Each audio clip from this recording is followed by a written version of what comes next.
Hello and welcome to DNQ Football. The September international break, I must say, has been filled with some sensational international fixtures, and that isn't about to change. On the 24th and 27th of September, Indonesia play host to Curacao. Indonesia 155 in the FIFA World Rankings. Curacao all the way down, in a good way, in 84th. So they are big favourites for this game. But in 2022, Indonesia got a pretty good record. 6 games, 4 wins. Curacao, on the other hand, they've played slightly better opposition. Played 3, lost 2, but did get a good win against Honduras. Ryan, you looking forward to this one?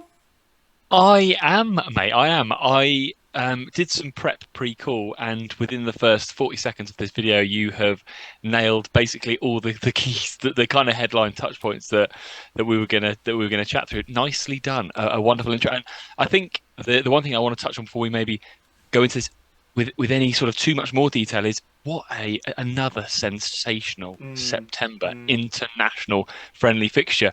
I can't really remember an international break that had this many kind of passionate fixtures, and we've got they're not just playing each other once. They've got a double legger. They've got a double legger. Yeah, off the back of, obviously, you have been carrying the DNQ torch for this international break so far, and it is wonderful to be back doing a video with you, mate, and just seeing the videos that you've done. And we've been back on Twitter. It's kind of I've got the bug for it again, mate. I really have. And this fixture is just adding to the list of things that I'm looking forward to this September. The game itself, now you've already touched on the rankings and the form of both sides, which is absolutely bang on. Kind of, but before we hopped on, I kind of wanted to. But my main sort of thought was around looking at this passionate fixture.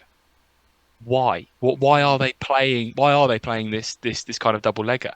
And essentially, kind of, I was reading a report, and the Football Association of India, their chief, a gentleman called Mohammed Irawan, basically hopes that the matches between the two sides can propel Indonesia further up the FIFA World Rankings. Right. You said they're 155 now.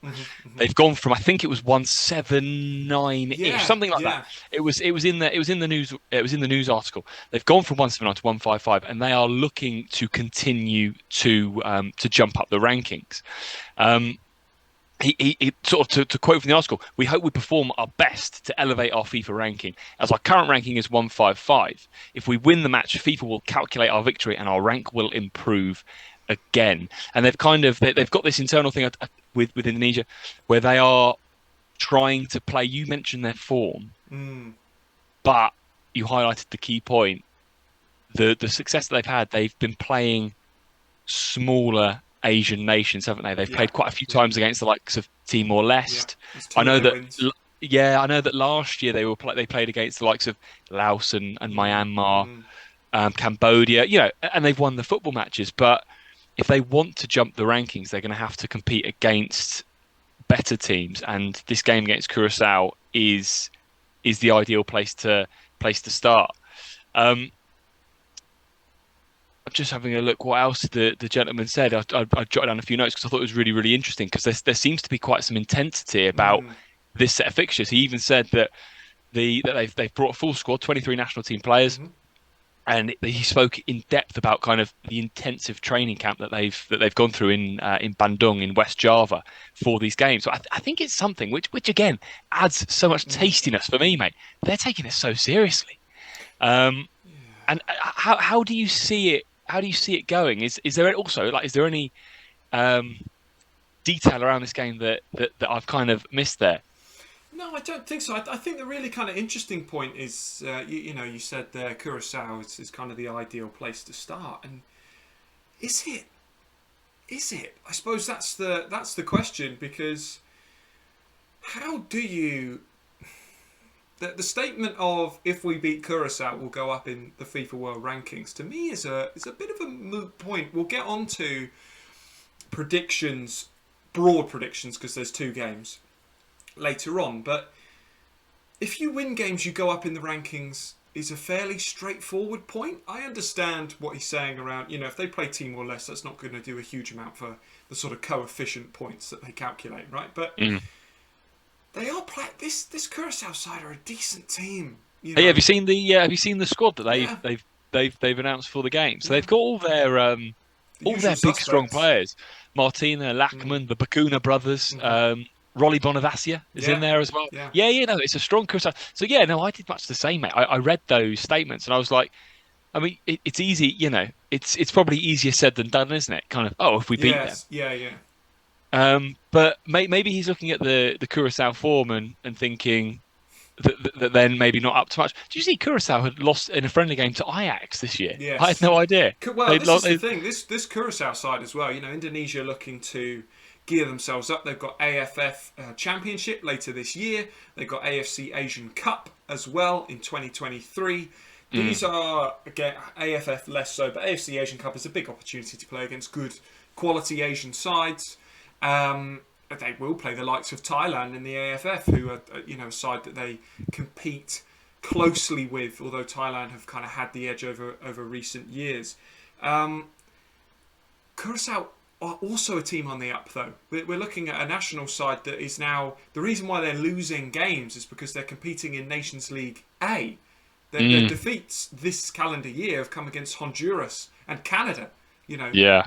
Like seasoned pros of reaching World Cups. And you look at the players that they've managed to bring in due to eligibility, the managers that they've had over the last 5 years. This Curacao side are going to end up at a World Cup sooner rather than later, whether that's 2026 or beyond. So it's a statement of intent from Indonesia. I'm fully in support of the fact that these games are going ahead. I'm glad that it's not a one-off because we saw San Marino, Seychelles.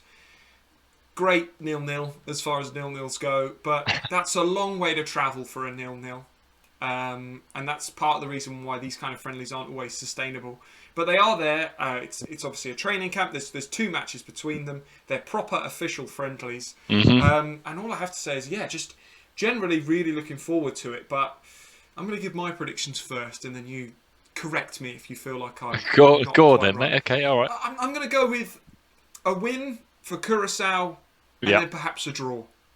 Oh, I feel okay, like nice. I feel like a draw would be a good result for Indonesia, but I feel like if Curacao won't be desperate to win both games.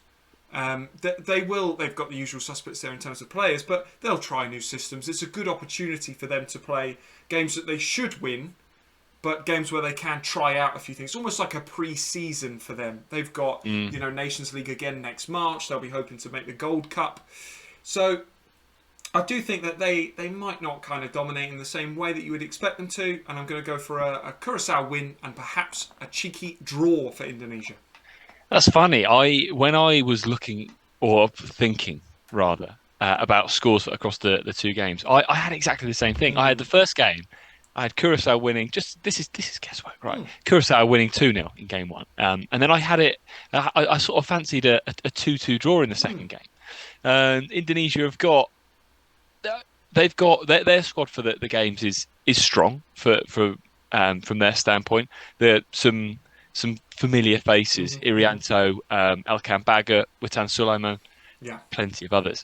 So they will, and these are players that have been playing together for a little while now. So they'll have team cohesion and a togetherness. And it kind of sounds like, or from the interviews that I've read, that they're taking these games really, really seriously. And if that mindset is kind of ingrained within the camp, they might approach these games in a bit more of a serious nature than the Curacao side, who some of them, for example, might be, who play across Europe, that might have long trips to get over there, and their mindset to it might be a little bit more like, kind of shrug of the shoulders. But I still think the quality in play for Curacao will tell. 1 win for Curacao and 1 draw. I'm going 2-0 and 2-2, but who knows, mate? We're just here to enjoy the games, aren't we? We're just here to enjoy the games. You're absolutely right. Played on the 24th and 27th of September 2022. Indonesia versus Curacao. Back in 2010 when we were playing FIFA and we first kind of discovered our love for these nations. This is the kind of fixture that we would perhaps play. So it's crazy in many ways to see it happening in real life. What do you think the score is going to be? Thanks for supporting DNQ. Drop a like, drop a comment, and don't forget to subscribe, and we'll see you next time.